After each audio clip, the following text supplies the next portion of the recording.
All right, it is 10 o'clock. We will call the meeting to order. We're going to note that JJ can be seen and heard in Arkansas. And then if you are online and you would like to speak today, you can press contact Ryan. And now we will rise with the pledge. Sorry, you guys. Absolutely.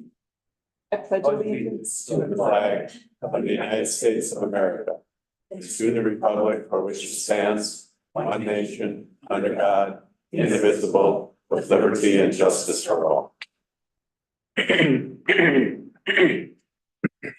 Great. We have somebody for the public forum. If you'd like to come up and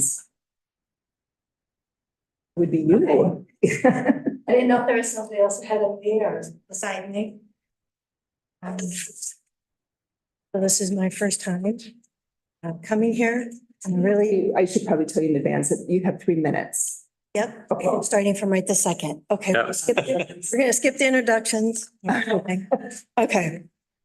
I'm here to ask the county to put a moratorium on the industrial cultivation, adult cannabis, parentheses marijuana, and the growing process.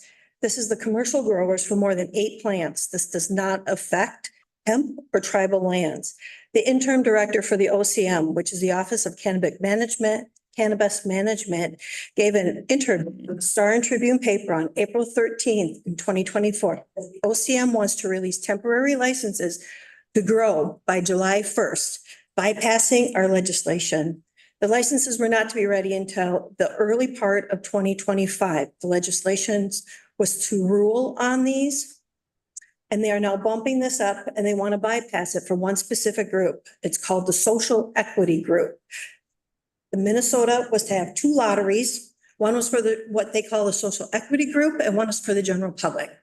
As they call it, the acronym is SE, and that's what I will continue with. The applicants, if the SE applicants did not win in their designated category, they could be placed in the general lottery and have a second chance.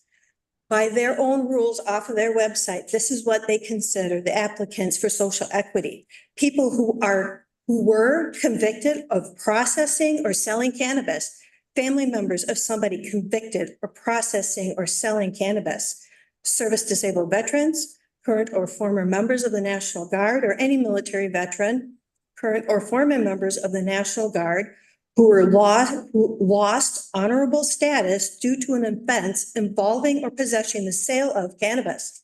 A resident for at least 5 years of a neighborhood that experienced a disproportionately amount of cannabis enforcement, an emerging farmer, residents of at least 5 years of a census tract county with high poverty rates. This is verbatim off of their website under their description. This is the order that they have designated as a priority. These are the people with the first opportunity to get a license, criminals who had no regards to the law at the time that they committed the offenses. The OCM wants to temporarily give out licenses to this group only. This is not a general lottery, and we have no checks and balances. The OCM has put everyone on notice that they plan on not following the rules and send out temporary licenses as they see fit to specific demographics. This can happen at any time, even prior to July 1st, before any rulings are written through our legislation. This is an office that we have to trust that they will keep our residents safe, but yet there's no rules and regulations. The applicants will have a criminal background check, yet they already know they have a criminal background. No employees who work for these operations will have a criminal background check. The license. Can you? I'm sorry. Your name for the record? Denise Weiss. Thank you. How do you spell that? W-I-S. Yeah, thank you. Thank you. Thanks for bringing this to our attention. Thanks. Jeff, yes. For the record, Sheriff Jeff Nelson, as you may not know, that we are in the middle of Telecommunicators Week. I did not prepare an agenda item or a resolution request, but I do want to publicly acknowledge the work that our dispatchers are doing every day in this county and the fact that public safety could not exist without them. So I've often said this, out of the jobs that fall under my umbrella, that's one I would be least suited to do. And could not imagine myself doing that. And it's gotten worse or better, depending how you view technology and the expectations that come with that. So their abilities to multitask, to predict what the deputies might want at a scene, to predict fire, to call helicopters, all of that it takes to coordinate the communications at any of our scenes multiple times a day is very impressive. So if you see one of them, show your appreciation to them and or call 911 and tell them how much you like them. Okay, don't do that part. The one, yeah. But certainly they deserve a lot of appreciation and acknowledgement for the work that they're all doing down there. So thank you. Thank you, Jeff. I just want to add a comment to that. too. Yes. When I was working there, we always called it the hot seat. And we always would joke when we're having coffee, like, as deputies, we could never do that job. Yeah. Because it's so much, there's so much stress because they worry about the field and all that too, and the public. And it's all on their lap. So it's tough. Well, and you guys put it on Facebook yesterday. They are our unseen heroes. You know, we don't see faces. I couldn't tell you who our dispatchers are because we don't see them, but they do amazing things to protect and to provide services. So yes, thank you. Thank you for Yeah, bringing they that. do a great job. Is there anybody else for public forum? Is there anybody online, Ryan? Great. We will move forward to adopt the agenda. Are there any additions? Madam Chair, members of the board, no additions, but two corrections. If you look on page 4 and item number 1 of the regular agenda, the facility committee, it should be the last line, maintenance plan for other showers, other shows. There's a confusion on that. And then on the insurance committee minutes, there was a motion to dedicate $6,000 towards this. The correct maker of the motion was Commissioner Lovegren, and the correct seconder of the motion was Sherry Johnson. So the minutes, the draft minutes did not capture that correctly. So with those two little corrections, can we have a motion to adopt the agenda? I'll make that motion. Thank you, I'll Steve. second. Thanks, Matt. So we have a motion by Steve and a second by Matt. Are there any questions? Debbie, can you do a roll call, please? District Chair Lufgren, Aye. District 4, Commissioner Waldemar, Yes. District 5, Commissioner Ludwig, Aye. District 1, Commissioner Holland, Yes. District 2, Commissioner Moore. Aye. Thank you. And we're going to move on to the minutes and the summary for publication from the April 2nd meeting. A motion to. I'll move them. Thanks, Josh. Second. Thanks, Jacob. We have a motion and a second. Are there any questions? Debbie, can you do a roll call, please? District 4, Commissioner Waldemar, Yes. District 5, Commissioner Ludwig, Aye. District 1, Commissioner Holland, Yes. District 2, Commissioner Moore, Aye. District 3, Chair Lufgren. Aye. Then we have the minutes of the boards, the committees and correspondence. We have the Pine County zoning minutes. I'll move them. Yeah, I'll second. thank you, Josh. We have a first and a second. Are there any questions on those minutes? Debbie, can you do a roll call, please? District 5, Commissioner Ludwig, Aye. District 1, Commissioner Holland, Yes. District 2, Commissioner Moore. Aye. District 3, Chair Lufgren, Aye. District 4, Commissioner Waldemar. Yes. Thank you. We're going to move on to the consent items. Are there any questions on any of the consent items? We have a motion. Move that, Madam Chair. Thanks, Matt. I'll second it. Thank you, Steve. We have a motion and a second. Again, are there any questions on the consent agenda? Debbie, can you do a roll call, please? District 1, Commissioner Holland, Yes. District 2, Commissioner Moore, Aye. District 3, Chair Lufgren, Aye. District 4, Commissioner Waldemar, Yes. District 5, Commissioner Ludwig. Aye. Thank you. Okay, moving on to the regular agenda, we have the facility committee report. Is there somebody that'd like to talk about that? Yeah, Matt, can you handle that, please? Go ahead, JJ. Oh, Matt wasn't there, so I was there. Let me second. Oh, that's right. Yeah, Matt was absent. Yeah, here I got my note. Yeah, Matt was absent, so Steve filled in. Steve was remote. I met with the guys in the room right down in Pine City. Let me see here.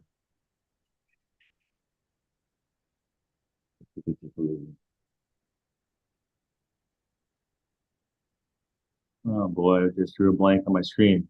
You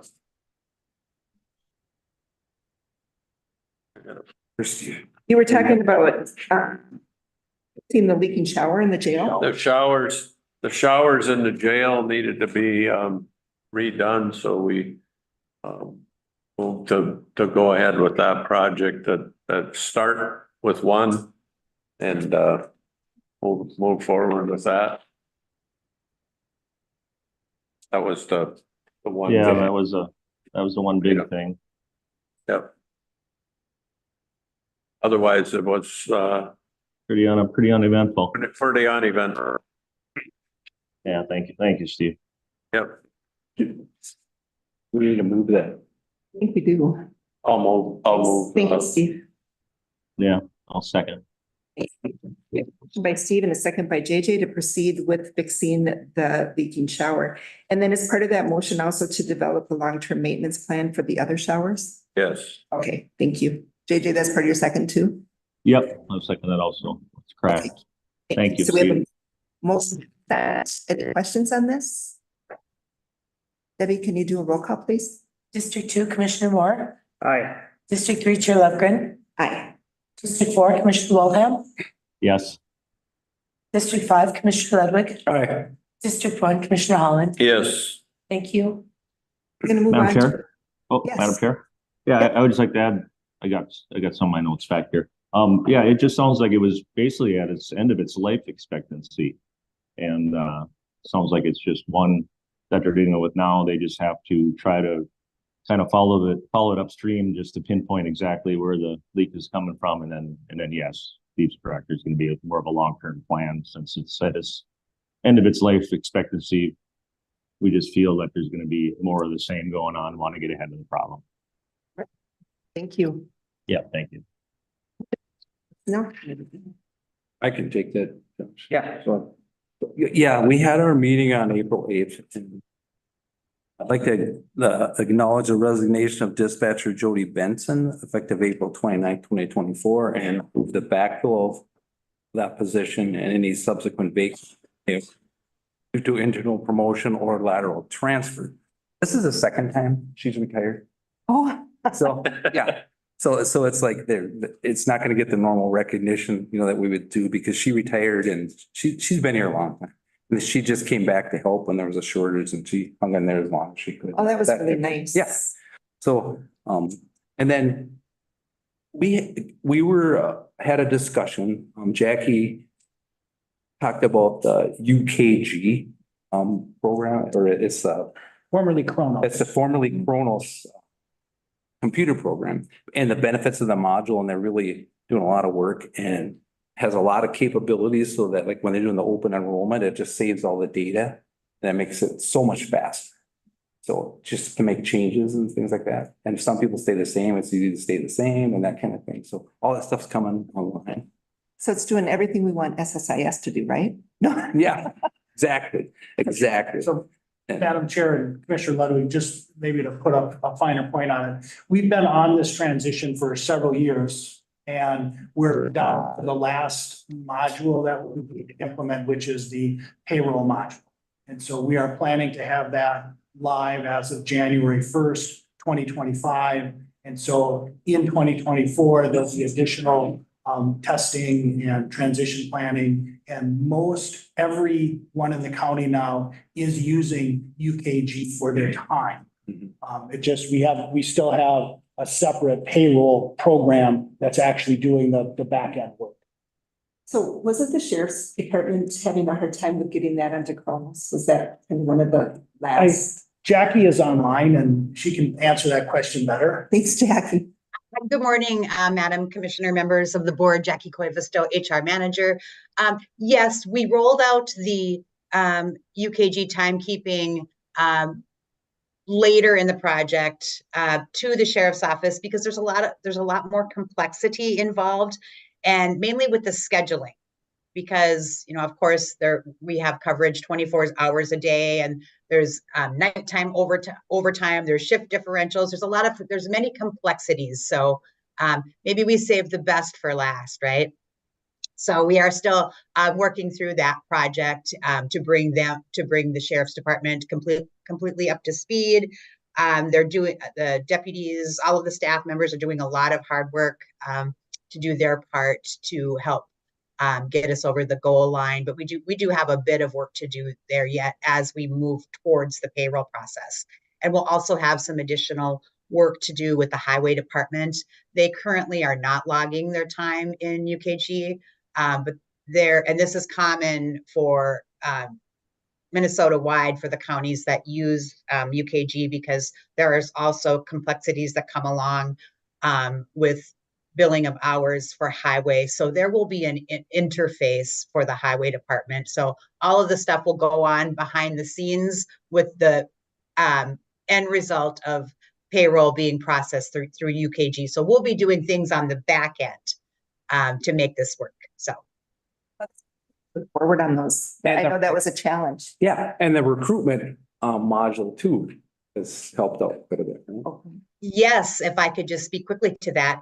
So in the past, we've done all of our recruiting the old fashioned way with paper applications and, you know, a lot of time intensive processing. So now, and it's a really seamless process when someone goes out on the web or out on the county website to apply for a job, it's really coming in electronically through our UKG recruiting system, which saves a lot of time for us. And hiring managers also can go in and review the applicants real time. So that's really a nice feature as well. And we have, there's a process of steps as you go through the recruiting module that we can send communications, electronic communications, back and forth through UKG. And we've been really happy for it. And I think it has, it allows us to focus on, does the busy work for us and allows us to focus on more important things. So we're very happy. Thank you, Jackie. I would like it to move that. I'll second it. Great. We have a motion by Matt and a second by Josh. Are there any questions for the Personnel Committee report? I just had one other quick thing. One of the things Jackie had showed us was, it was like a 2-page report on herself. But once they get the payroll part of it, they can print off these reports or I believe the employee can just log in and look at them. But one of the cool things that had a graph of their pay or of your pay. So when you started, kind of how the pay goes or whatever, it told you how much you spent, how much the county spent on your insurance or that kind of stuff. So we've been working towards, or they've been working towards, not me, I've been advocating it. But so we can put like a total package together, like, hey, this is your wage as an employee, but this is what your benefits are. This is I know a lot of construction unions and stuff like that do that, like your total package is whatever, your pay is just half of that or even less, you know, so I think that'll be very beneficial. It'll be good for employees to realize how important they are and how much the county does appreciate them in other ways, so I thought that was cool. It's an easy thing to overlook, but it is a big part. And it used to be not as big a deal as it is nowadays, so, but it costs a lot of money. Thank you. Are there any other questions, comments? If not, Deb, can you do a roll call, please? District 3, Chair Logan. Aye. District 4, Commissioner Waller. Yes. District 5, Commissioner Ludwig. Aye. District 1, Commissioner Holland. Yes. District 2, Commissioner Moore. Aye. Thank you. Now we're going to move on to the Technology Committee report. I can start out. We talked about online permitting, and this is something that most of society's getting used to doing. And so we think it's time, and now, our zoning department and auditor's department has figured out, how we can do it. So it'll be, a little less, stressful for the person filling out the permit. It'll automatically, go to the right department instead of filling it out by hand, making a copy, sending it in, whatever. So, the committee recommends going ahead with that. And then, public health website. Public health, we've got a great county website, but public health has a lot of things going that are really contained within public health. And so, they have worked with the IT department on how they can build a standalone website that interfaces with the Pine County website, so that people that need and want to go to the public health website don't get bogged down in the regular county website. And there's a lot of interactions there that don't need to go through the county website. So we recommend moving ahead with that. And where we at? The AI. Oh, talked about AI, artificial intelligence, and I think that's gonna be a long process for guys like me to figure out AI and how it's applicable to what we do for county business. I think the number one thing is we have to make sure that all the employees understand that we're not saying we don't want people to use AI, but we have to put some guardrails up, because there's, we have a lot of people that deal with a lot of data that's sensitive, and we don't want somebody to write something and it gets in the AI system and it's about one of the clients they're working on with. So, it's different than us just sitting down and saying, I want to have one of these chat bots help me write an article for the paper. It's a lot. I don't even begin to understand what AI can do for us, but it's here. We're probably using it every day and don't realize it. But we'll keep working on it, and our IT folks will help us write a policy that puts the guardrails up for the people, for all of us, that this is what we can do, this is what we can't do.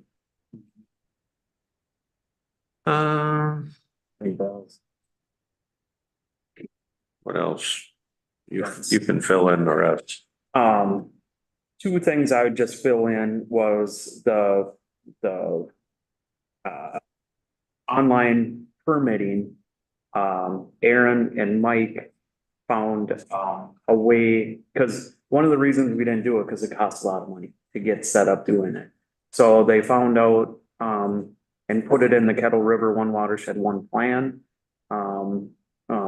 and got the funding through there to get it up and going. So that was very good, and I want to just thank Aaron and Mike for doing that, because it saved us quite a bit of money to get going on it. Something we were gonna have to do either way, but so I just appreciate that. And then on the public health website, it is expensive as well. They did get a grant to pay for, I believe, most of that as well. All of it. All of it. Okay, yeah. So, and Sam and her department worked hard to get that done as well. So I just wanted to note that. And the AI stuff, one thing I didn't realize, but Ryan was showing us a picture that they had taken of a bridge and it had a bunch of graffiti on it. They used AI to remove the graffiti. So that was just some of the discussion we had is it, you know, do you have to disclose that, not disclose that, whatever? It's interesting. The stuff that these guys got to navigate where you just think it's like no big deal, but it is a big deal. So I just appreciate all the work them guys are doing. So, and with that, I would make a recommendation for the A and B. I'll second that. All right, we have a motion by Josh and a second by Steve. Are there any questions about the technology committee? Report. Please. District 4, Commissioner Walden. Yes. District 5, Commissioner Ludwig. Aye. District 1, Commissioner Holland. Yes. District 2, Commissioner Moore. Aye. District 3, Chair Lufgren. So just on the AI, I was gonna do it during my state CMJTS report, but on May 17th, there is an AI class that's gonna be done. So if anybody's interested in that, let me know and I'll make sure that I get you the information so that you can sign up and attend it. It's gonna be via Zoom, so you can do it in the office, but it's gonna answer some of those questions. And one of the guys was talking, he's works at one of the colleges and they had gotten an application for a job that they had there. And he goes, it was so good that I think they did it with the AI, and then you wonder, can they really do the job? Or are they gonna, do everything via AI, or, it's like that toss up. So yeah, there's a lot of different thoughts out there on that. It's interesting. We'll move on to health insurance. Health insurance, the big thing is that we had discussion, we have $12,899.91 in our wellness fund through health insurance. And last year we spent $4,706.34 on the wellness fair. And they came and asked us for $6,000 that could be spent on that again. And we had conversation about what else we could use that money for. But in reality, when we signed up with United Healthcare, we had resources before. So we had wellness money that we could use on that. So United Healthcare gave us that money to be used for wellness purposes. So we did vote to give the $6,000 to go forward with the wellness fair. And then part of the money that's going to come from that will be grants and money that will be provided through public health also. So that was carried through, and we'll get a motion on that in a bit. We can go out to market life insurance. I'm not real sure if we're going to, but that's something that we can do right now. And the other thing that we could do is Blue Cross Blue Shield. Our time is up with them, but everybody that we talk to, our employees are happy with Blue Cross Blue Shield. So I don't know. I don't think we're gonna go out to bid on that one. I think we'll just see where we can go with that. We do have more money in reserves. We had hoped to have 1 million, and we are over 1 million, with the understanding that we put $300,000 of our COVID money into that fund. So that's how we're over 1 million. But then they said that what we should do is that instead of thinking that we need to have $1 million in the reserves, we should have between 4 to 6 months in reserves. So working on that, and I think we need to keep going with our reserves. We can't stop moving forward with that. And then, we're looking at having a meeting in July so that we can start working on our budget in August and know where things are at that time. But we're looking good. Our health insurance is being used less than we had hoped. And so we're doing well with that, Steve. Just a couple comments. One is I like the idea of having so many months of reserve instead of so much money, because costs change. Right. That gives us a little better cushion. My question is, health fair, is that what you're calling it? That is for all employees? All employees, yes. Insured and not insured? Right, it's for everybody. Okay. You can bring your spouses, you can bring your kids. There's something there pretty much for everything. And the thing that I really like about the way that they did it is they went to the employees and said, what do you want to see? So it's not, okay, sit down, we're going to check your blood pressure, because not everybody wants to have their blood pressure checked. But it's what do you want to have? So they had some really cool things out there last year. It's going to be fun to see what they do. So I can't make a motion. I will make that. Thank you. Thanks, Matt. I'll second it. Thanks, Steve. We have a motion to accept the health insurance report and then as part of that to allocate the $6,000 to public health. For Yes. the health fair. Yes. Okay, thank you. Second by Steve. Are there any questions? I have a question, Madam Chair, if I can. EJ? Yeah, where again did the $6,000 come from? I'm just want to We have clarify. a wellness fund in our insurance that Okay. came from United Healthcare. When we went to United Healthcare to be self-insured, they gave us some money to put in to use for wellness. Okay, gotcha. Thank you. You're welcome. Deb, can you do a roll call, please? Yes. District 5, Commissioner Ludwig. Aye. District 1, Commissioner Holland. Yes. District 2, Commissioner Moore. Aye. District 3, Chair Lövgren. Hi. District 4, Commissioner Waldau. Yes. Thank you. Gonna move on to auto home placements by Terry Clausen. Good morning, Madam Chair. Board, Terry Fawcett, Pine County Probation. Here, Morning. morning, here to talk about the annual probation auto home placement budget.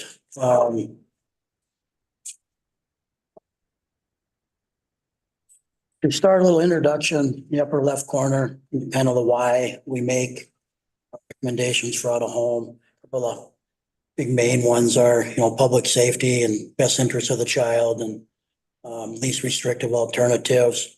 And then by statute, there's a pre-placement screening team that is headed up by Becky, meets weekly as needed. And we have a member that's always at that meeting, and whether it's a social worker making recommendation or probation officer making recommendation, goes through that screening committee prior to making a recommendation in court. So we also use the RAY, the risk assessment instrument. As you may recall, the RAY is now required by the East Central Regional Juvenile Center or all detention facilities. When a deputy brings a kid to the juvenile center, they'll do a screening instrument on whether or not the kid can stay. This year, every kid can stay. You're just kind of using it to gather data. So there hasn't been any alarms that we've had to set off with deputies taking a trip down to Anoka to maybe be denied entrance with a kid. But we've had one in our department for several years. And that's done at time of first appearance between the assistant county attorney, probation, and then the courts on whether or not the kid should go back to detention or be released from court. So placement reduction strategies in the upper right. Those are all different things that we use to try to keep a kid from being placed.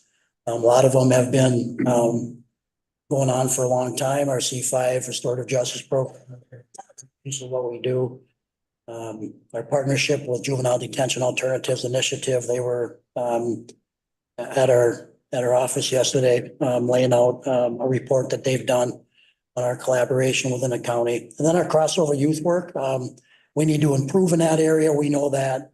JDAI will help out with some strategies, and Reese and I, as part of our strategic planning within the county, are continuing to look for the grant that should come out for crossover youth development model, as well as some restorative justice funding. So we're always looking for better ways of doing things and things that are community-based. So this last year, our budget, we were over budgeted by $73,000. And got some money back from parents at $27,000. And then we have the budget busters. So we count those as kids that cost the county $20,000 or more. I think this year there were 7 of them. But I think what you'll find here as we go through this report is a few kids cost a lot of money. Most are kids we don't keep in detention or placement very long. Some, as you see here, for a long time, 365 days. That was a sex crime. So those are very difficult cases. They take a long time, and if the kid doesn't complete somewhere, they get sent someplace else and cost a lot of money. I think the common denominator in all those cases, though, which is why the crossover youth development model would be helpful in the county, so we're working collectively between probation and child protection, is every one of those kids in that budget buster were kids that were involved in both the probation side and the child protection side. So truly a team approach. Whether that would have made a difference in some of these cases, time will tell, but $341,000 of the budget was on 7 kids.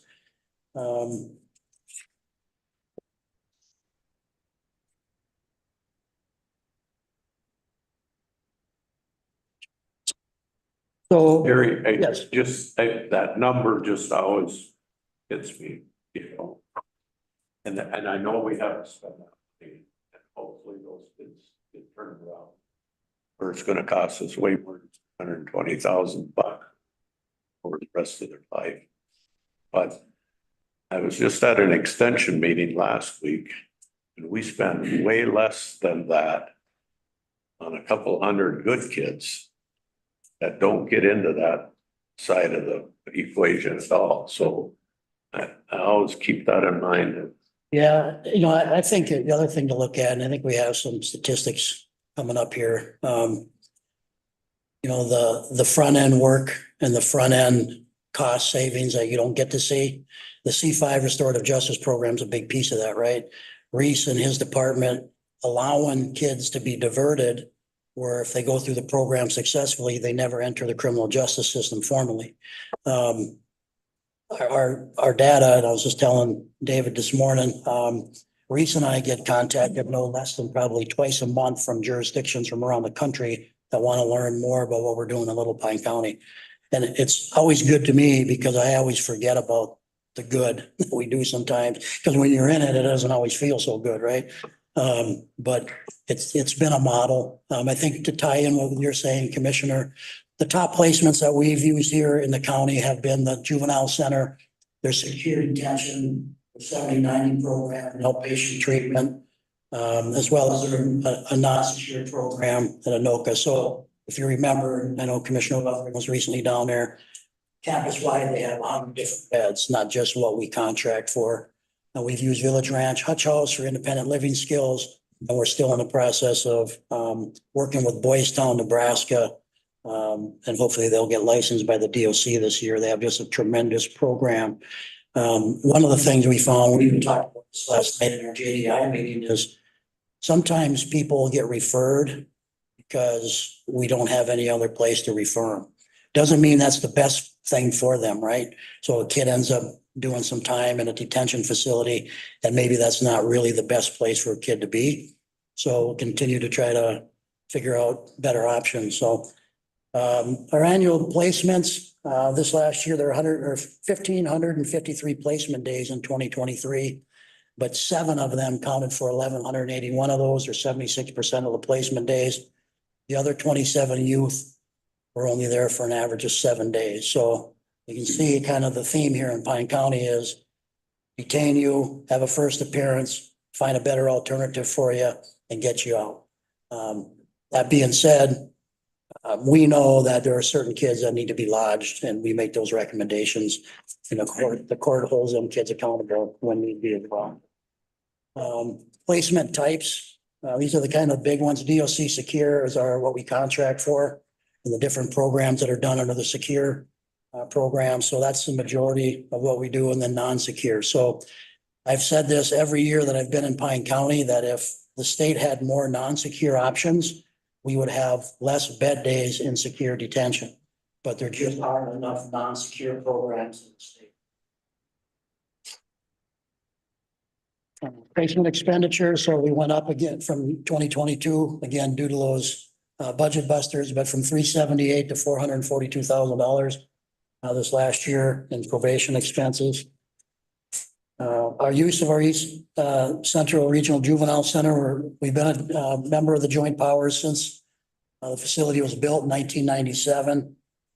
Number 6, I always like to highlight, there's really limited resources outside of RJC. So we've asked in recent years, is that still the best thing to do, to be a member? Well, now there's 19 members in the East Central Regional Juvenile Center. There used to be 9, and now out of necessity, there's 19. And so if we didn't have a bed at the inn, we would be in trouble. The sheriff's department wouldn't be happy because they'd be transporting kids to Bemidji or Duluth, and hopefully they had a space. So Some of the things they had this last year too, and some budget indicators. They had US Marshals purchase a couple beds for 977 days. They had 2 kids that they were paying on for a long time there, which, brings in revenue. There's a lot of capital projects that need to be done in the next several years there at the juvenile center. This last year was 295 days for a member, but now we're up to 325 days for for a member, and it'll be 395 for non-member, going over. So we overutilized 149 days. I think the report that came out a week or so ago, we're right around that number right here, but behavior is unpredictable. So you make the best decision you can. And then when Becky and I sit down here in a few months and talk about what we should put in each line item relative to placement and different types of licenses and stuff, that's kind of the educated guess that we try to use is, do we have enough here? Will this cover that and that type of thing? So that's not always an easy task. Our bed days, the overall usage in the juvenile center was the highest it's been over the last 5 years. 74% utilized by those 7 high-risk youth who committed serious level offenses, failed out of less than restricted programs.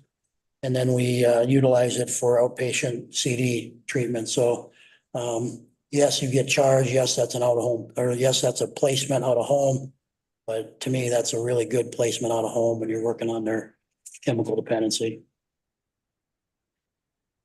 Some community-based alternatives. We've used electronic monitoring for a long time here in Pine. This last year, we had 15 kids on GPS for 601 days. And so that cost $8,213 to do that. But when you equate that to how much it would cost for a placement day, that's a savings of $169,000 by putting a kid on a monitor. Sometimes kids on monitors aren't exactly easy, or sometimes kids are a little bit more impulsive, but when it does work, it's obviously a great alternative. Our Yeti Youth Early Truancy Intervention Program, that title and program was created by Devin from my office. That's what you get when you go to get your Good one. I like your master's degree from the University of Cincinnati. You come up with 40 referrals, and 20 youth attended, and 18 of the 20 haven't subsequently be referred to for truancy probation. This is a big deal and big kind of hot topic right now. Our truancy court has been a model, in part because the judge goes to the school, the county attorney's office goes to the school, all the players go to the school or the reservation, and they have a hearing. But it's very labor intensive. It takes attorneys and judges out of, the courthouse, and they're getting tired. And so I just sat down with Devin the other day, and Devin continues to come up with some great ideas. And we mentioned one to Sydney the other day is, maybe the next step is if we pull them back, which they've done now. They used to go there for all the hearings. Now, if a kid doesn't show or violates one time, then they do their subsequent hearings in the courthouse and only do them in the school if the kid's on task. But we're thinking about using some of our RJ principles and maybe doing circles with habitual truants. So we all kind of get them active audience together in more of a circle process. So stay tuned. I told Devin, I just think about it up here, his job to put all this stuff together. So, but our truancy numbers are probably at an all-time high this year. I think we're still trying to figure out what that number is. And it's not a lack of trying. It's still trying to get kids to believe that being in school personally is a much better option than the way it was during COVID. And so it's been a heck of a task for educators to hold kids accountable to that. So community alternative budget, we still have a small budget where we can provide incentives for kids. We know that working with kids that there's a lot of data out there that would tell you that, if you do positive things and rather than just punitive things with kids, and you kind of lay something out there for a short-term goal. If a kid's successful and you can provide an incentive for that, that it goes a long way for them not recidivating. Most recently, a kid just finished C5 last week, and family comes from no money, and we'll pay for the kid to take his driver's test. And the impact on that kid who might not have had a license otherwise for who knows how long. It's really, you weigh that against whether or not you want to pay $325 a day for the kid to be in the juvenile center. It's pretty simple in my mind, but. And then lastly, our evening reporting center still exists. That grant will be up the end of September. I haven't heard that it'll be extended this time around. But the person that oversees this grant is also the one that will be overseeing the Crossover Youth Development Grant. And so, we hope that if we end up losing the ERC, that we'll be able to create something through the Crossover Youth Development Model or the RJ grant to continue to do some great work in the community and not in placement. So stay tuned on that. Questions?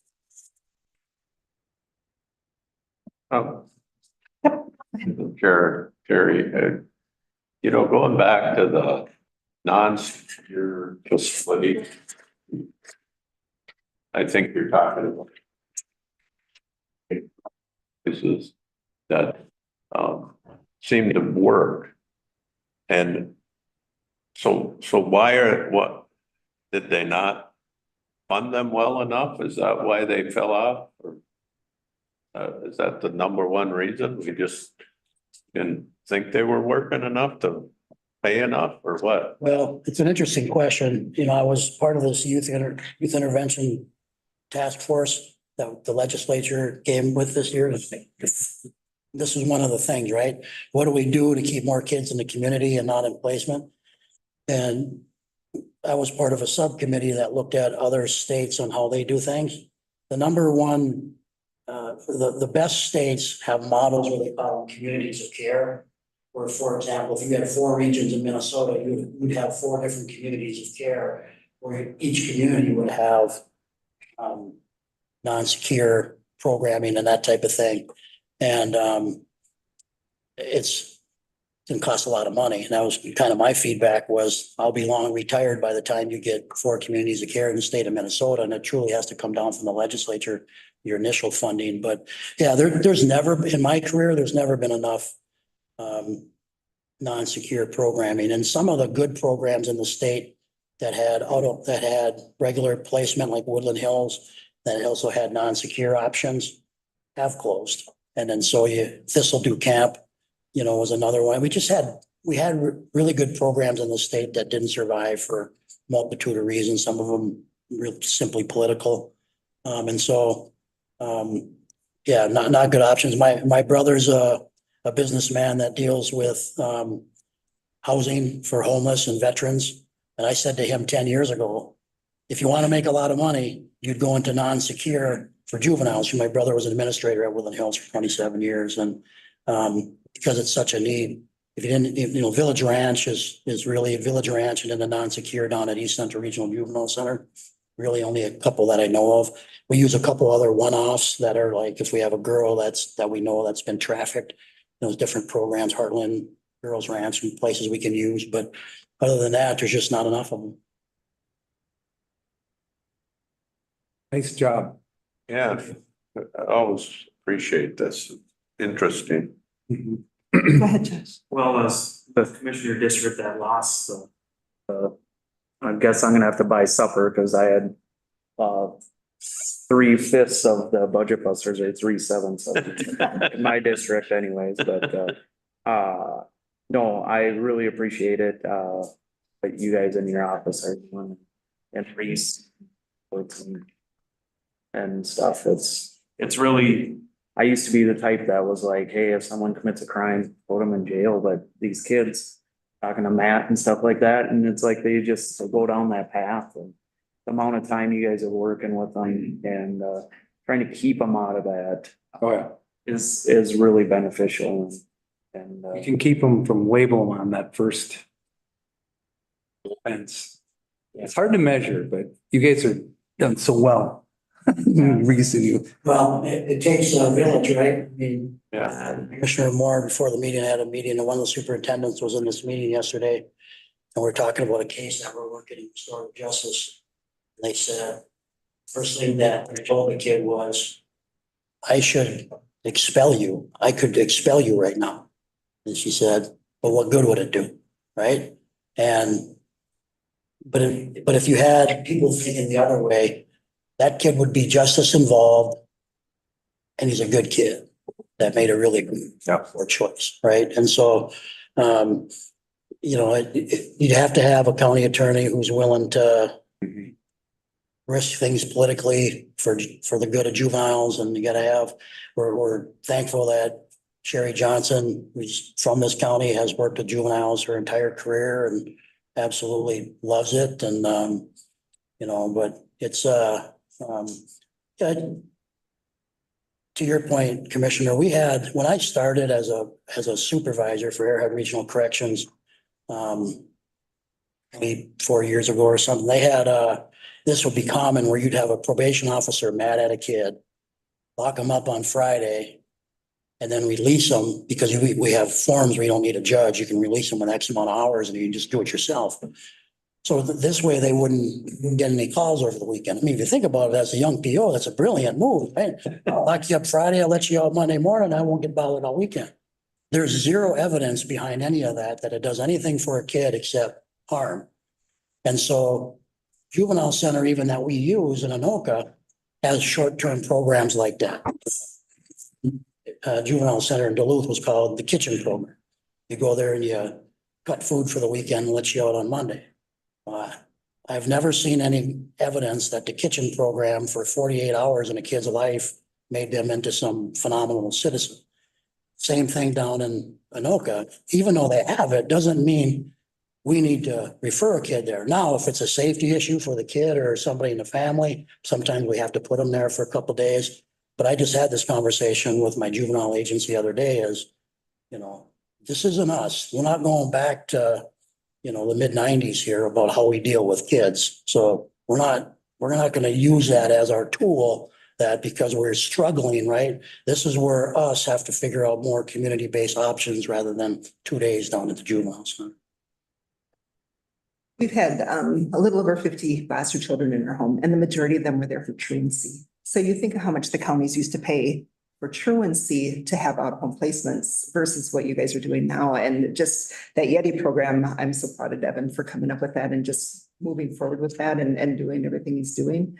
But what you guys are doing is amazing. And you think of how much we're saving on that note, you know, because they used to be out of home all the time.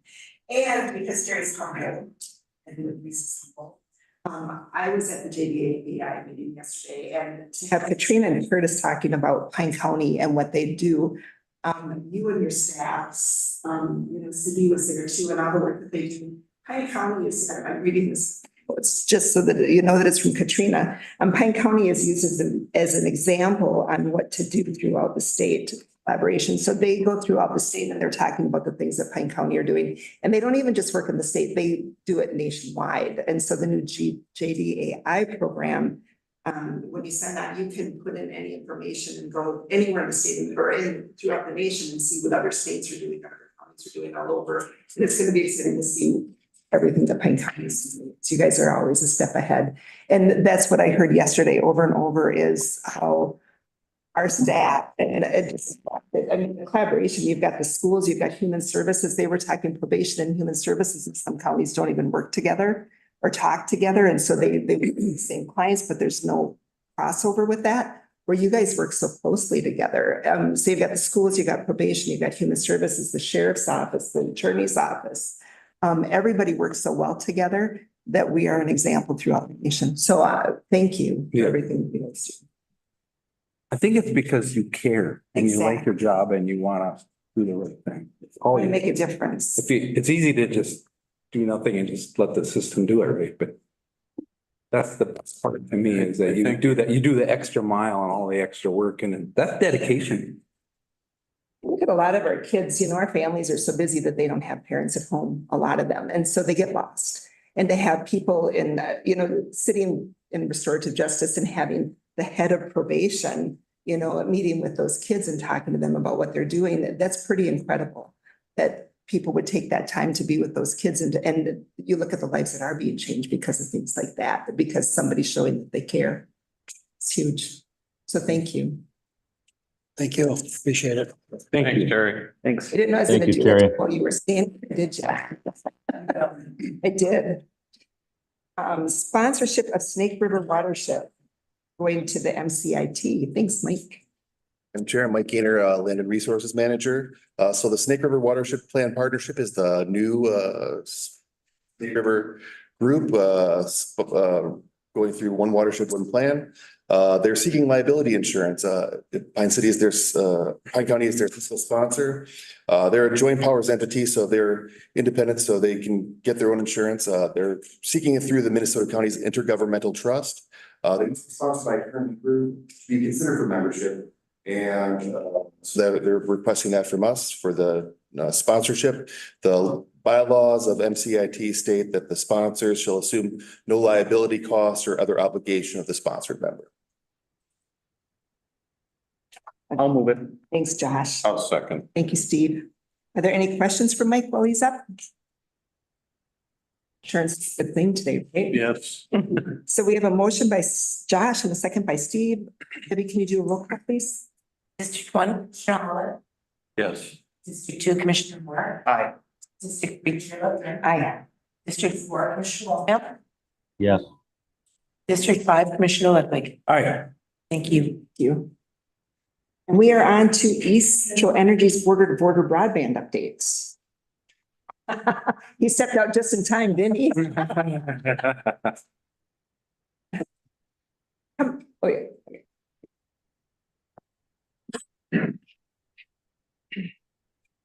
You didn't talk enough. I'm sorry. Hey, good morning. My name is Dennis Rice. I'm the broadband manager for East Central Electric. I'm here in support of our R10 border grant application and provide an update on our construction success year to date. So as of right now, across all the areas that EC is built in, we've placed roughly 1,000 miles of fiber.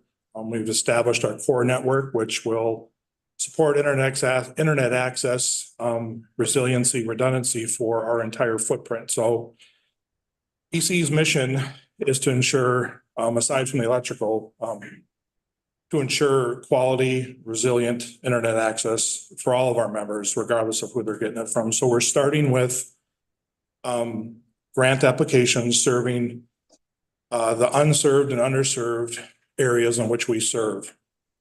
As of today, we've won 7 grants total, just around $32 million since the project kicked off.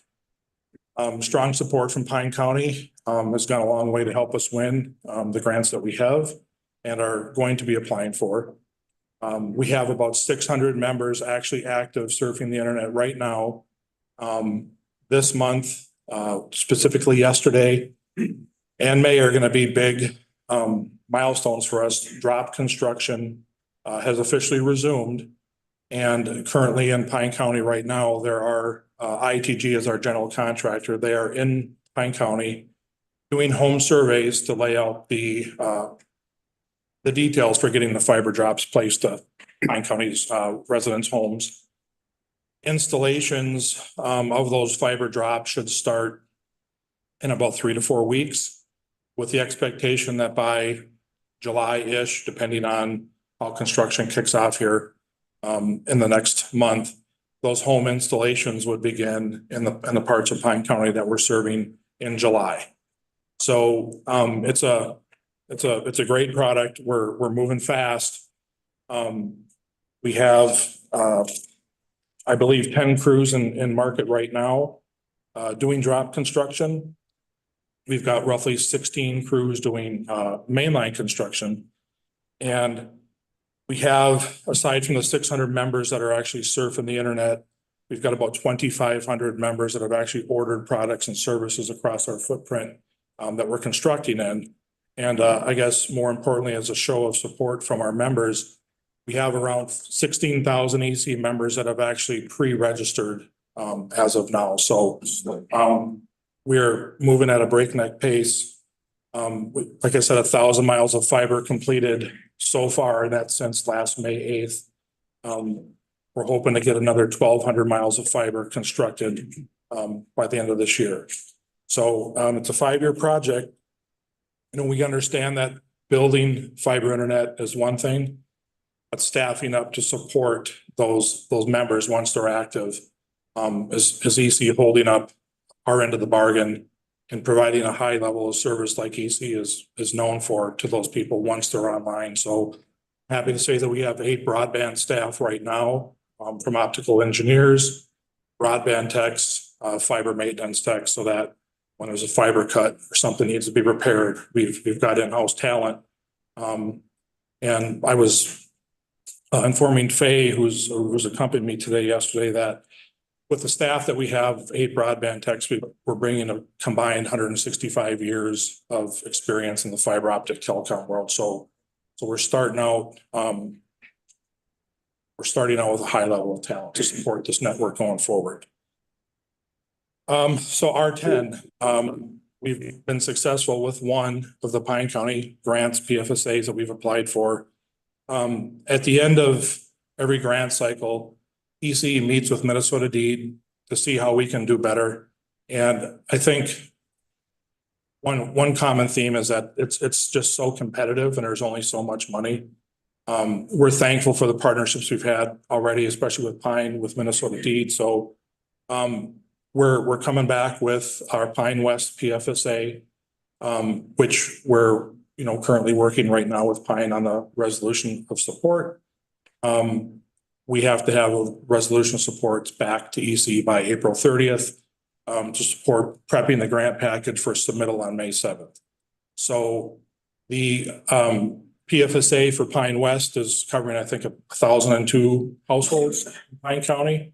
And we're looking forward to hopefully winning this PFSA and spreading this project to subsequent areas and eventually every EC member. So with that, I'm happy to answer any questions. Anything that I didn't cover that you would like to know is here to help. Go ahead. Well, I just want to thank you for your company for stepping up to the plate. It's something we've worked on, me personally, for about 17 years to try to do it. I thought it would be easy 17 years ago. It's proven not to be quite so, but you guys are making it look easy now. So I appreciate that. We have vowed not to take our foot off the gas till we got broadband going by everybody's in Pine County. We understand there's parts of Pine County that East Central Energy does not cover. It's a little bit of a head scratcher for us of how we're gonna get to those customers. So I can't speak for any of the executive staff at EC, but I'll say that we feel the same way. We don't want to take our foot off the gas. We're doing it responsibly with a sense of urgency. And I would like to think that once we get the EC members that are unserved or underserved online, there would be an appetite to look at going elsewhere to fill in those blanks. And I think we've heard that from Minnesota as well, but I think it would be something EC would entertain. Any other questions for Dennis? Go ahead. Josh was gonna go. I'd just like to say that I truly appreciate it. I signed up 3 locations and so far I've got 2 of them. And I just signed up our business in town and it was actually the equipment end of it and everything. So in my house, I didn't figure I'd ever get anything there.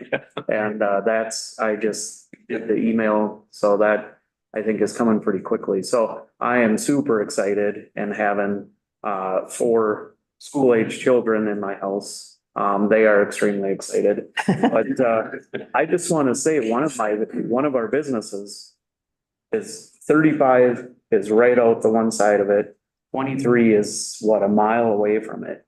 And I have like zero internet capability at this business and it hurts it. I mean, you can't, I don't have decent phone, I don't have decent internet, and we're not a highly advanced, I mean, it's not a highly technically business, it's a parts store, you know, but everything hinders on it and something like that, that it just, it's terrible that to think that this isn't such a, I just think 10 years ago, it should have been a higher priority. I know Steve's been working on it a long time, but it really took someone like ECE to say this is as much of a priority as providing electricity. And it really is. And I argue with people and they're like, you don't need that. I'm like, you do. Because one day you're not gonna have phone lines or reliable phone lines. You're not gonna have all that kind of stuff. And this is gonna be the way to communicate. So I just appreciate what you guys are doing. It's awesome. And you mentioned phone, so that's another concern that, not just a symptom of the grant applications, but our fiber network will also provide phone service as well. So some of the outlying areas and the rural counties in which we serve, that quality landline is a struggle too. So this kind of addresses that as well with getting that on that highly resilient and fiber network. And I would just say, I just built a house in the last couple of years and I have no communication lines run to it.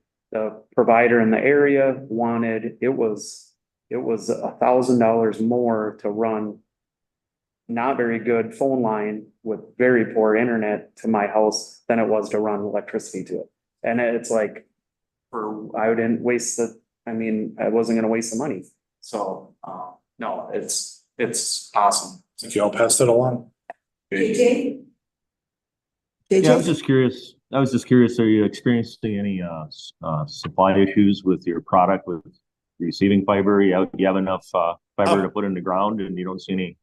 Sorry, JJ, last spring, there was a couple of the critical fiber switching equipment was 8 to 9 month lead time, and some of the other parts were high lead times, but we've got a very strong partner, NRTC's National Rural Telecom Cooperative, that's helping us with that. So we've been able to forecast through that. So we have enough materials to not sell. So that's a lot. What do you think would happen if you guys got ahead and bought all the fiber that you bought prior to going out? Oh, had we not, we wouldn't be sitting with 1,000 miles of a completed fiber network right now, or even the electronic infrastructure online. I mean, we just turned up the head end, which is our hut in Pine City at our substation last week. So there's actual internet connectivity in Pine City to that hut. That wouldn't have been done either.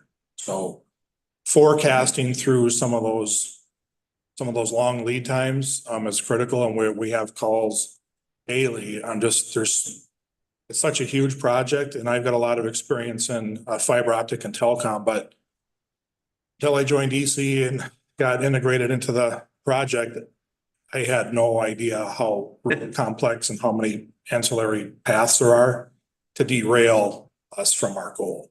So we have constant communication and just forecast through it and be prepared. And also having diversity in your supply chain, so that if there's one provider that can't get it, we've got the ability now to go and outsource supply whoever has it. Good. Go ahead, Steve. Yeah, could you make sure you leave, because some of us, have seen several of those notices of how to sign up, but we probably forgot. Sure. So the easiest way to sign up right now is to go to ecfiber.com. You can enter in your address, see where your home or your business lies in our plan. And based on when you register, it'll tell you if that area is open for registration service. We just opened Park County here about a month ago. So EC members, if you've signed up on ecfiber.com, that's our path to communicate with our membership. So you'll get notice that, hey, you can go ahead and pick your products and services now. Here's the link. You go to EC Fiber, choose what you want, and we communicate through that tool. I'm not an expert on this, but from the electrical perspective, some members have Smart Hub, which is an app I understand. I haven't seen it aside from a few PowerPoints, but you can soon be able to order those services or upgrade services through Smart Hubs. ECfiber.com was probably the best bet. And I will say, if you get a ton of emails a day and you miss it, I got a postcard in the mail. And if that didn't work, I had a text personally from the president. All right. That did work. Any other questions or comments? Thank you very much. And we have a resolution. Thank you. 21 is to support Essentials Round 10 border to border. Can I make that? You most certainly may. Thank you, Steve. Second. Thanks, Josh. We have a motion by Steve, a second by Josh. Once again, are there any questions? Madam Chair, Yes. I was just gonna say, the resolution supports the project. It also awards $143,000 of previously designated ARPA funds. Thank you. And then they still have some money in the bank that we had designated towards them too. So this isn't using all of that money. This is just a portion. Yes, and we anticipate that when the award is successful and the grant is made, then we'd get a written agreement that would be like last time for the actual transfer of the funds. Right. Perfect. JJ, did you have a comment? I was just curious as to the acquiring all the fiber and if they had any supply chain issues, and it was addressed, so thank you. Okay, so it's good. Debbie, would you do a roll call on the resolution, please? District 2, Commissioner Moore. Aye. District 3, Chair Lufgren. Aye. District 4, Commissioner Waldham. Yes. District 5, Commissioner Ludwig. Aye. District 1, Commissioner Holland. Yes. Thank you. Now we're coming to another exciting topic, which is considering preliminary terms sheet for the tax abatement proceedings, because we're going to be getting dormitories for. Good morning, I'm Leslie Sutter, your town development coordinator, here with Todd Megan as well as Fred Back. So this is the tax abatement request for the property, which is formerly known as Lakeside Nursing Home as well as Medical Center. So it's 2 parcels connected by a partially underground walkway that operated as a nursing home facility for several decades in Pine City. The nursing home closed, it was on the market, there were several. This is one of the. And was able to move forward with the purchase because it met all the complicated zoning requirements, because not only is this a large building and an older building, but it is also in the Shoreland district. So complicated redevelopment project. And the longer it sat empty, the more costly it was going to become to renovate it. So Fred, Mr. Selder came to town, had an idea, and now is requesting tax abatement because there is that gap in the project to make it cash flow and make it work over an extended period of time. So in front of you is this request. I've kind of glazed over to 10,000 foot perspective of what it is. Todd's here to answer any specific questions you might have to a tax abatement request. Fred is here to answer any questions you might have on the development. But overall, what this is, you know, the property is valued at a certain amount today. After renovations are done, it will be valued much higher. There's a gap there, and that difference is what, you know, the county would get in additional taxes. And that is the abatement that he is requesting. You'll still get your amount you're getting today. In the future, when it goes up, you'll get that whole amount, and then it will go back out to him as payment to help it cash flow. That is the simplest form I can give in how tax abatement works. It is a little bit more complicated than that. But that's how my brain works. It fits into the Minnesota state statutes for tax abatement.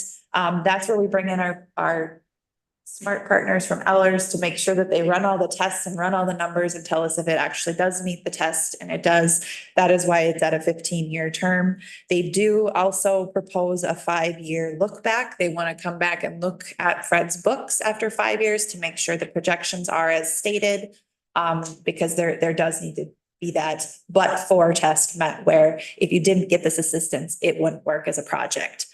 So even his primary lender is looking for this to make sure that, you know, they get paid on that first mortgage. So it all comes together, makes a project work. The real benefit to the community is that, I mean, there's several benefits. A vacant building is no longer vacant. Jobs will be provided to maintain the facility and operate the facility. There will be housing nearby for students attending Pine Tech, which you've recently probably heard that they have hit record number enrollments, which is unheard of in rural areas, especially as lower population as we have. So this is a good thing, as well as the medical center portion of it, where the Fairview Clinic was, and dentist offices over the years, is going to turn into a recreation and life center for the students, as well as the daycare that is currently housed in Pine Tech will move over there and operate out of there so that the campus can expand a little bit more too. So it's really coming together and is a good project. We put this in front of our HRA EDA last month. They supported it. It's gone to the Pine City EDA. They support it. We also have a letter of support from the college. That is my whole spiel on why this is a good deal. So if you have any questions, we're here to answer them. I think I understand. I think you explained it well, but maybe the abatement is the portion, the differential between the new value and the present value. Yep. Is that what we're saying? So we're not really going backwards. If it had stayed a nursing home, we would have got this much. Now it's into something else. Yep. And we're anticipating the value is going to go up. And so the abatement is for that gap. Yes. Okay. I think it's also worth noting that in the years it was vacant, the value was declining as it's vacant. So eventually, if it would not have been redeveloped or occupied, you would have received. Right. Any other questions? Go ahead. Yeah, what's the, Leslie, what's the dollar amount of, you abate the taxes coming in the county? What is that dollar amount? The dollar amount of the county abatement is $269,000 over 15 years. 18 a year. So that's 269,000 for, you said 15 years?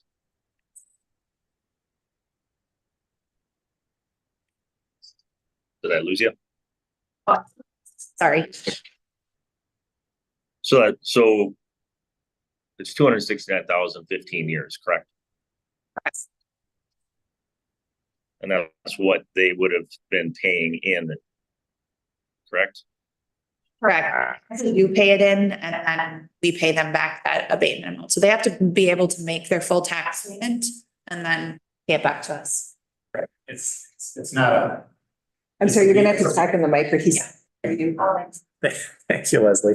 It's actually, it's a rebate back is what it is. So we have to pay our property taxes every year. So it just sort of goes into the county levies for that over levy, we call it, because it's not realized, right? Your question, Commissioner. And then we cut a check to the developer twice a year as they pay their property taxes. Yeah. And that $269,000 is a present value number. It's 15 years at 6%, which is somewhere around maybe where his mortgage payment's going to be. So it will be that's almost like it's called a note, right? Like a tax abatement note, like a bond, right? And so that's how he will maybe translate that over to his bank as more of a promissory note like that with an interest rate on it. So 269,000 present value, like the principal amount of the note. Yep. So yeah, so we calculated, I'm Todd Hagan from Ellers. I work with the county. Jason is on the city side and he's on some credit rating calls right now this morning. So happy to see all you folks as well. And so it's nice of me to come here to kind of talk to you about the mechanics of this and what he had talked to me about a little bit. And so the 15 years, we put that into our analysis, right? To sort of what comes out of that analysis, the gap, right? We're talking about here is the rate of return, right? The internal rate of return to the developer as well, right? So as equity goes into this project, cash what does that equity investor make on that cash rather than putting it into the bank, right? So I think Jason had said they're somewhere around 9% or so right now at 15 years. So that's kind of taking, yes, the 15 years is for cash flow and feasibility of the project, but then we also go one step farther and, make sure that that equity investor is not making too much of a rate of return on it, right? So these are all estimates right now at this point. The abatement will be, if approved, is approved on an estimate. And Leslie talks about the look back provision as well. After all the numbers are done and set and the project is complete, what did this actually look like, right? So we'll kind of claw back and take a look at the project costs again, and the interest rate, right, on his mortgage and the internal rate of return, right, to the cash investor, and see if that's all real close to where we are right now. And so that could come down. It wouldn't go up, it could come down. So the look back is to kind of would ratchet it back, if anything, otherwise it stays the same. So that's why we do those types of things, because these are all estimates right now, as good as we know right now what it is. But reality is going to be after completion. So we'll take, yep. Any questions on that? Yeah, so if we agree to it, numbers now. Yep. Do we ever see it again, or is it just approved and then the look back will just adjust the numbers? Yeah, well, if there's an internal mechanism in the agreement. So right now we're kind of looking for your consent is all. And if you want to proceed, move forward, we'd go through abatement proceedings, the public hearings, and start drafting the agreement. I think in the agreement, we'll talk about the look back. That's an internal calculation. And that I don't believe would take any more county or city approval.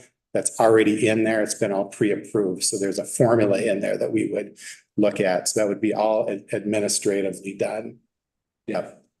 So good question on that as well. Yeah. Any other questions? Yeah, I guess where I'm coming with is, this would be towards you, Madam Chair and the rest of the board. The county doesn't take in now $269,000. Where do we make that up at? How do we make that up? Could answer that too.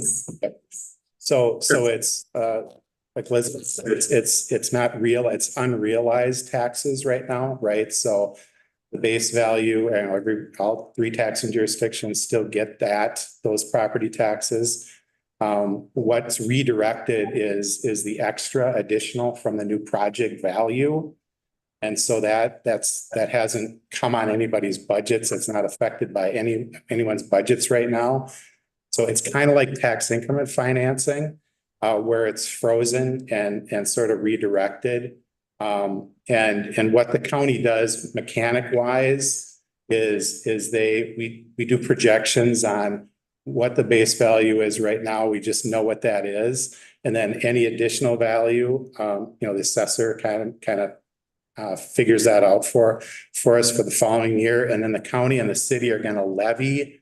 We call it an over levy. So you're actually going to levy for that abatement. That's how you get that back. So you levy for it and you get that back to give to the developer over 15 years. So it's tax levy over and above what we have right now in our capacity, right? So it's if this building didn't exist yet. So we're actually doing some calculations to make that happen. So what we don't want this to do is spill over to the general taxpayers. We have to be very careful on that calculation that we're pretty spot on every year, right? It's not too much, and then we don't want to go too less. Either, because then when we do it the next year, then that could spill over to the general taxpayer. So we want to try to be as spot on as possible. So it's an over levy based on the new value. Yeah. So another way to put it is if it was being taxed at a certain level and no development went on, pretty soon the roof starts leaking and the walls start crumbling, and then pretty soon that value goes down to the value of the lot.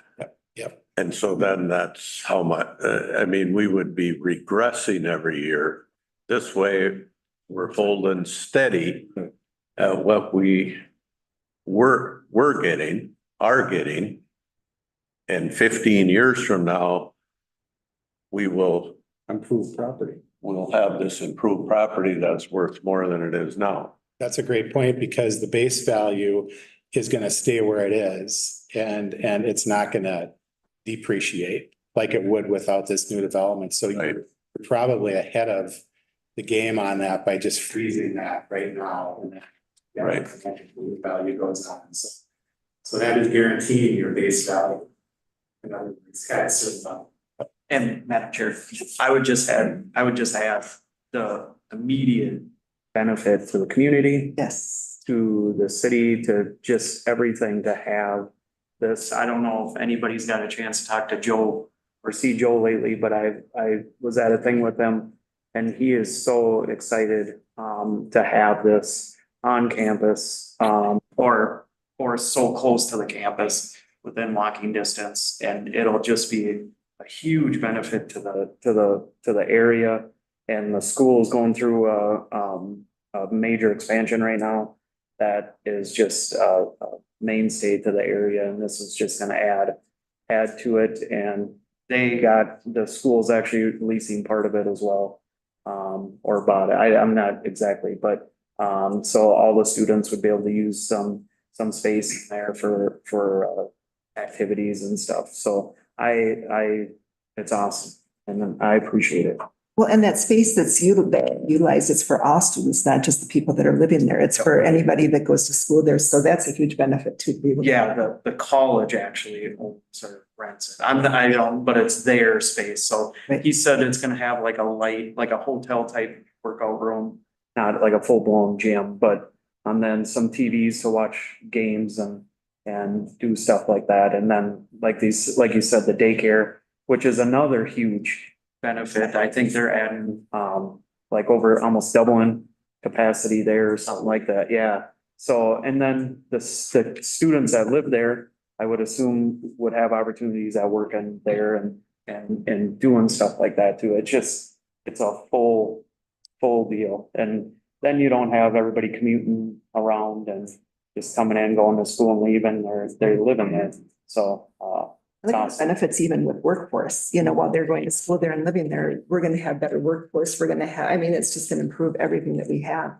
It's a huge benefit. Yep, and this tax abatement tool, like tax increments, used quite widely throughout the state. Just did one up in Cloquet for a hotel converted to apartments. If this wouldn't have been rehabbed, it would have been demolished, and it goes way back to the 1800s. And I was at that public hearing and everybody just was so happy that structure could stay there downtown. Old brownstone looking really cool. Really difficult though to rehab like that. So these internal rate of returns or these equity rate of returns vary from 9% to 10, down to 7 or whatever. It just depends what the risk is to the developer and how difficult it is to rehab or in some cases they demolish, and there's cost to that too. So each project is a little different. And so what we're seeing in the market too is the length and term of these types of projects for like apartments and things like that. So somewhere between 13 and 18 years or so. But now we're seeing, because of the cost of the projects and the interest rate has gone up, that even longer terms, depending on the risk, are actually recommended as well. So this falls right into the sweet spot, but where we see it at Ellers. So it's not an over ask, it's not under, it just seems to be kind of right there. Because you're not in the market with this all the time, I thought I'd just let you know that. Is this unusual? Where are we at here on it with this ask? And you're spot on, I think, on this one. So thank you. Any other questions? So you consider the preliminary term sheet. Yep.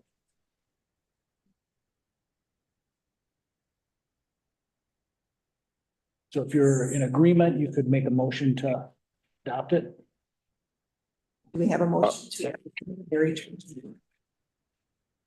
I can move the, Thanks, Josh. I'll second it. Thank you, Steve. We have a motion by Josh. Once again, are there any questions? All right. Did he- Yeah, right. Go ahead. Yeah, there's a glitch. We don't have the good essential fiber here. So just the base value, the taxes are still gonna be paid on the base value. It's just the improvements to the property is gonna be deferred over 15 years, correct? Yes. So we'll get the Just sum it tax up. dollars. Yes. Yeah, so they're gonna continue to pay something. Yes. Yes, gotcha. Okay, thank you. Can you do a roll call, please? District 3, Chair Lupgren. Aye.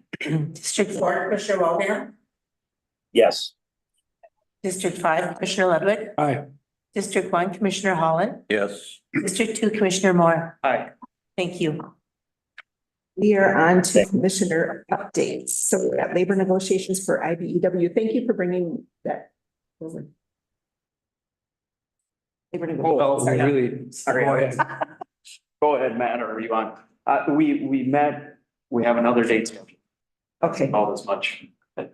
As I can promise. okay. Sounds good. East Central Solid Waste Commission. Oh, gosh. Where do I start?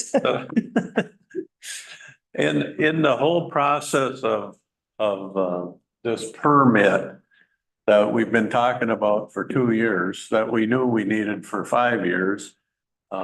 Things were moving along and then it kind of got like our feet stuck in cement.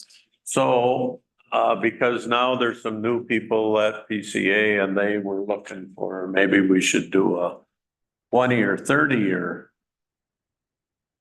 projection, which is a whole bunch more work and a whole other thing. So our engineers and some smart people from PCA figured, maybe if you withdraw your application and just go with I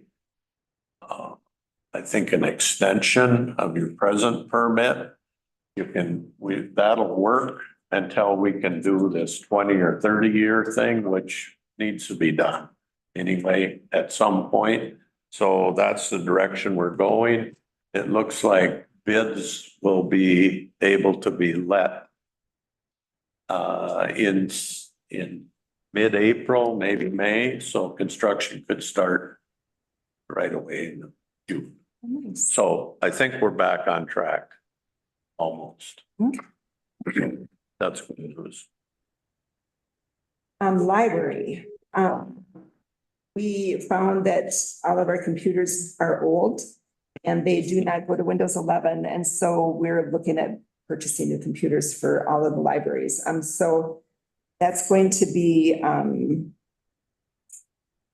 expense, and then they're going to do the long-term thing like we've done here, where we know that we're going to have to replace computers in such and such a period of time. So that's the big thing that's going on with the library right now. Really budget for those over time? No, but they're going to start. And because they didn't realize that this was coming, it wasn't part of the last year's budget. So it'll be taken care of with this year's budget that will be starting on in June. Pine County, these statistics are pretty cool. We have 30,271 residents in Pine County. Out of that, we have 14,346 people that have library cards or library card holders. So 47.39% of the residents in Pine County are library card holders. We've had 38,259 visits to the library or libraries. And per program participations, we've had 3,770 people attend programs in Pine County. So we have actually very good library use, which was a fun program to hear about. So that's pretty much library. District Court Security Committee. We had our meeting on April 10th and we haven't had one since 2019.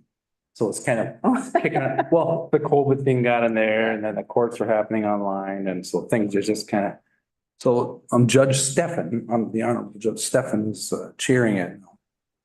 Anyway, the discussion was about the duress buttons, which kind of ended up inactive. Is that right, Dave? Or there was discussion, what are we gonna do there, bring things up, or, if there's an emergency in the court.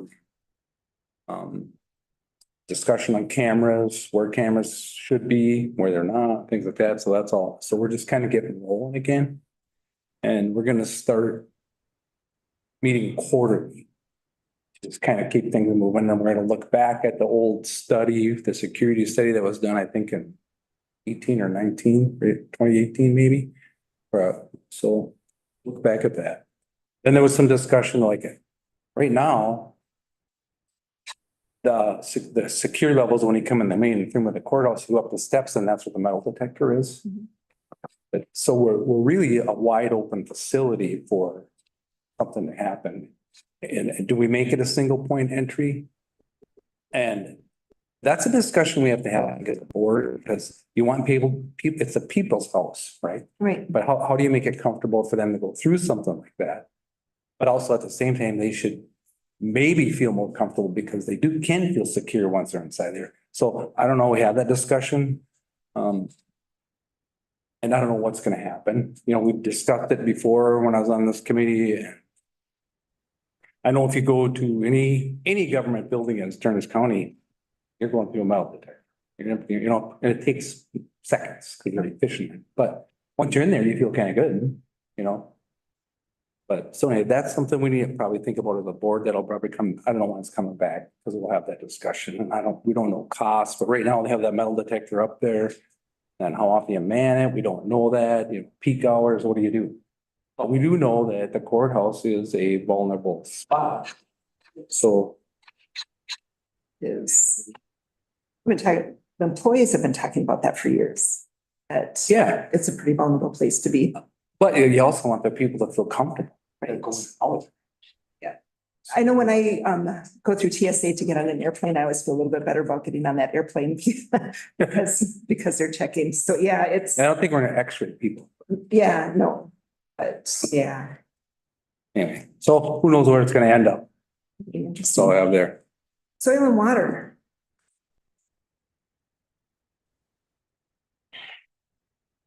You there, JJ? You look frozen.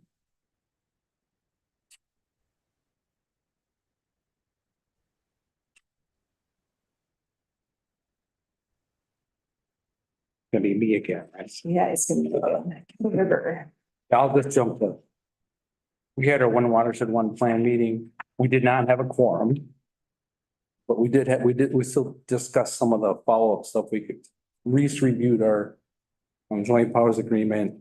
They worked on just we couldn't make any motions on anything or spend anything, but, and then, it advised us on, geo permitting, which we talked about today. For that's what when you hear the word geo permitting, that's just online to speed up the whole process. Instead of waiting for government, all that stuff. So it can just do your application online, pay your fee online, do everything online and get your permits. I don't know why we didn't do that 10 years ago, but. I don't either, but I got a burning permit a couple of weeks ago. And now you go on there and you put your finger on a map and it populates to your place and all your information fills in and because I've got burning permits before and you pay your $5 online and you're done and have a thing printed off in no time. And that's pretty much it, Madam Chair, on that. Quick, yeah. Law library. Yeah, we did have a meeting, and I think we had everybody there this time. There was a lot of discussion about, we've had a lot of missing materials. And it happens, and them materials are expensive. But we've had a lot of discussion about how much print materials we're going to continue to have there. I believe everything is available online. Is that right, Reese? Yeah. So, and we pay the hefty subscription fees to have all that online.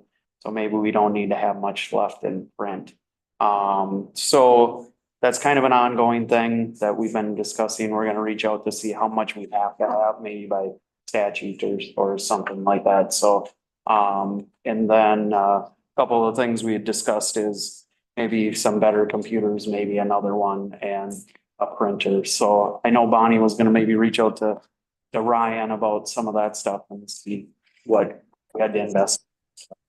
So if we had a better computer and printer, then they'd be able to do more online, so then we wouldn't have to buy the materials, correct? And it will now, it just, it's getting a little dated, and then there's only one computer, so if you had two people or whatever, then, so maybe a couple of them.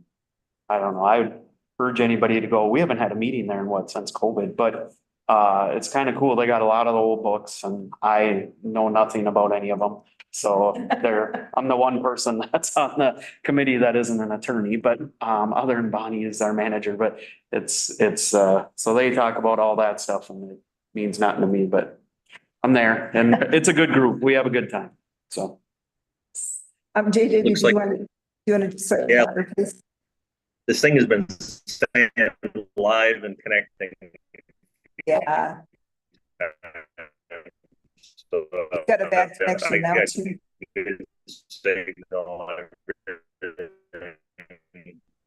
JJ, you, you still have a bad line.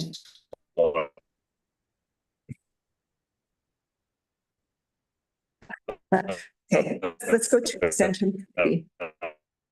Okay, extension committee, me and Steve were there, and it was a good meeting. Extension is always good. They're working on so many things that have so much effect on the community that is a lot of fun. One thing that the SNAP Ed educator had given some information about the program she was working on in the schools, and part of it is cooking, providing groceries for some of these districts and stuff like that. And I had actually raised the question, and I knew it, but she doesn't work in Pine City School, and which one, Finless? Willow River. Because their threshold isn't, the free and reduced lunch isn't quite there with it. So I did put the bug in the ear a little bit about what, to me, it's ridiculous that we wouldn't provide it to all the schools. Because they're not poor enough. I mean, even if you had a wealthy school district, what would be the problem with providing healthy education? Some of the stuff that they're doing, even if you had a school that was 100% not free and reduced. I just think it's, if you got kids that want to participate in it and that are willing to participate in it, why wouldn't you do it? You know, and it wasn't nothing against her or anything like that. It was just, so they're gonna kind of explore it a little bit and see. And I actually already talked to the superintendent of Pine City a little bit about it. And I know they're doing their own stuff and they work on some things, but I don't know, maybe we can try to get it so she can work on all the schools. The AG educator she had talked about, I didn't realize, it makes sense, but the busy time of her busy time is when, because that's when they're doing all their programming and everything like that. So she's been working really hard in the area and doing a lot of stuff. So that's been hugely beneficial. And I was trying to find the notes, but 4-H, our 4-H director, I'd just like to say we're so fortunate to finally have one that has been here for a while. And she's very invested in the youth, making huge headways with getting first gen 4-H families. And the numbers are really going good. So and I didn't want to miss Master Gardener Terry. He's been working, I think he's only supposed to work like 10 hours a week, and I think he works 40, but it's very cool to be part of that. And there is a lot going on in this county. And we're very fortunate to have that. And the next meeting is gonna be at the person who is the Farm Family of the Year, and they do agritourism out of Finelson. So they fix their farm up to, so you can go stay there, experience farm life and stay in a farm. They do a lot of really good community things too, Yeah. if I can remember right. Yeah. The one thing I should mention is the regional coordinator seems to be very nervous about the upcoming Budget. MOU, which is negotiated by a group of county commissioners and the University of Minnesota at the AMC conference. And so it is what it is. Josh and I have told them that. I mean, it's gonna go up. Right. And it actually went down for a little while because of all the new staff they had around the state, but it's gonna go up. But in the grand scheme of things, if we spend 320,000 on 7 kids, we can certainly spend a couple $100,000 on 300 kids, plus all the other programs. So I think I know he's nervous about it. He's doing his job, but we told him to talk to David and David and Colin. If you don't know how that works, is the AMC and the university negotiate how much you're gonna pay for a 4-H educator or a ag educator. And that isn't what that specific person gets. They take it across the whole state. And then every county pays the same. And then they negotiate all that out. So it is really a fair process on how they do it. And it works good because unfortunately, you want to think probably some of the metro places maybe pay a little more to the locals, but I don't think they do. But to do the programming in outstate really does cost a lot more. And people don't realize that to do some of this programming in more rural areas actually does cost more money because it's just not as easy. So, yeah. So. Central Minnesota Jobs and Training. I talked a little bit about that earlier.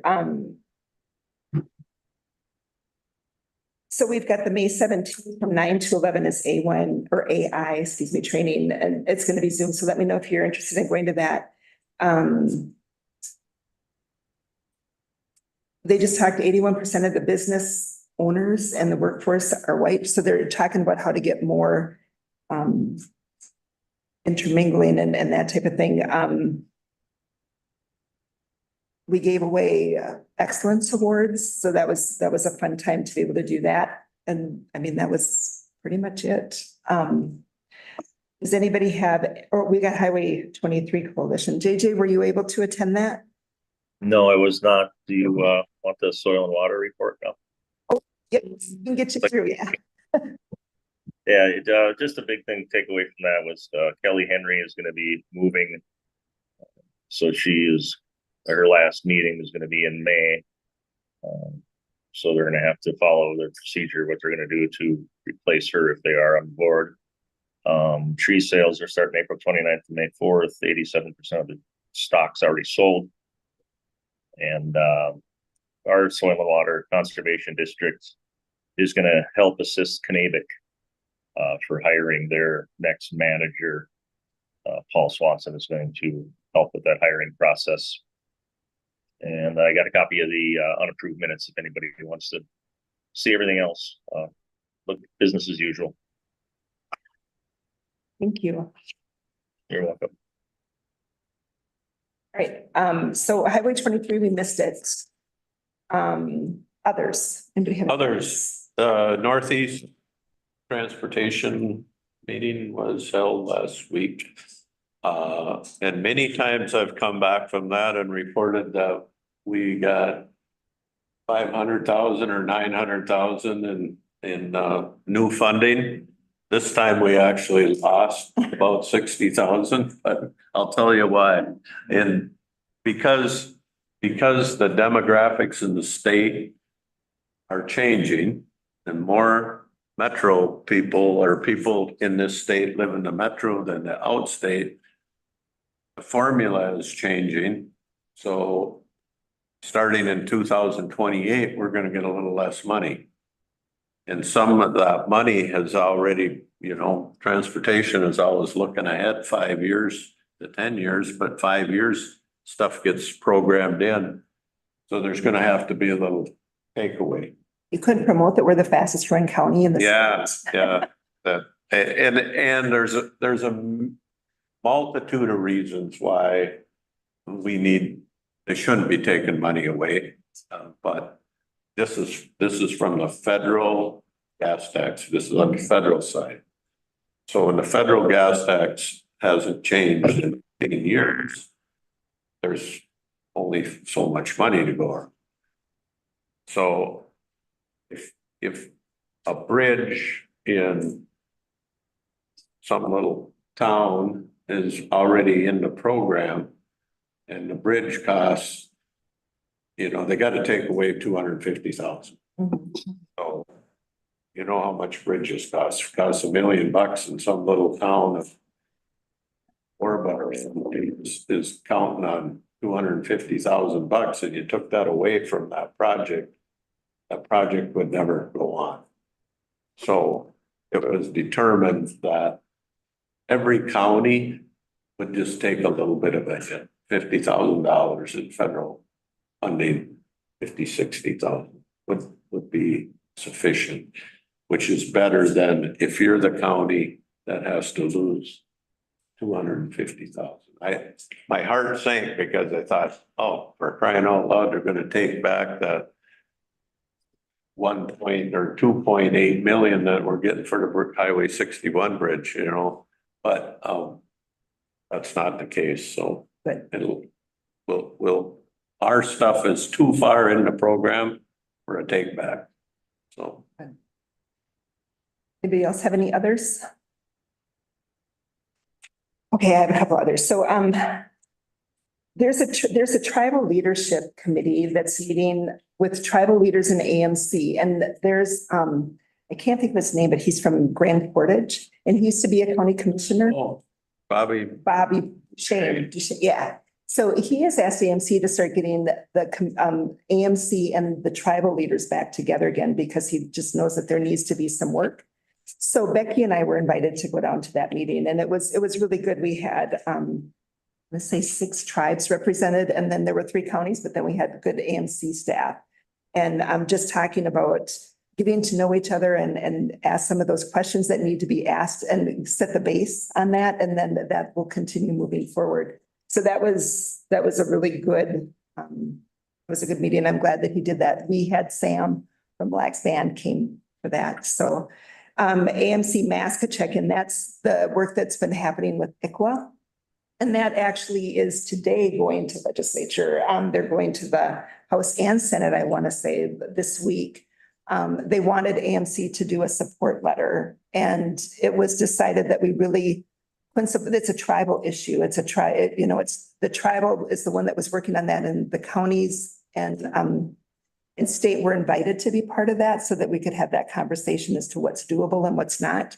But we did send a letter just showing appreciation that they invited us to that table and that we were able to give voice to that. The issues that we had, it sounds like were kind of taken out by the Guardian Ad Litem group. So we didn't have to worry about them so much. So that was a good thing. And then just demystifying continuous improvement. Listening to that was something that was put on by AMC as one of their extra classes. And they talk about setting your plans and then how to go about doing your plans. And I have to say, Pine County is doing really good with that. The strategic planning that we had, and then working forward with that, we talk about what Reese and Terry and those guys are doing with the youth, things that we're doing with our employees through human service or human resources. There's just a lot of things, the 5 whys. I just think we're doing really well and we're moving it forward. So, which is always a good thing to have supported. Does anybody else have any others? All right, so hearing none, we've got upcoming meetings that are coming. If you have any other ones, I'll try to get them to Deb. And have a good day. We'll adjourn the meeting. JJ, did you have something you wanted to say? Yeah, facility meeting next, David, right? I'll just yeah, transportation. If you can give me like 10 minutes, I'll have that Zoom link up, and then we'll just meet in the conference room. David, yeah, okay. Could you want to text me, and then I'll jump on for transportation when you guys are ready? Yep. All right, thank you, sir.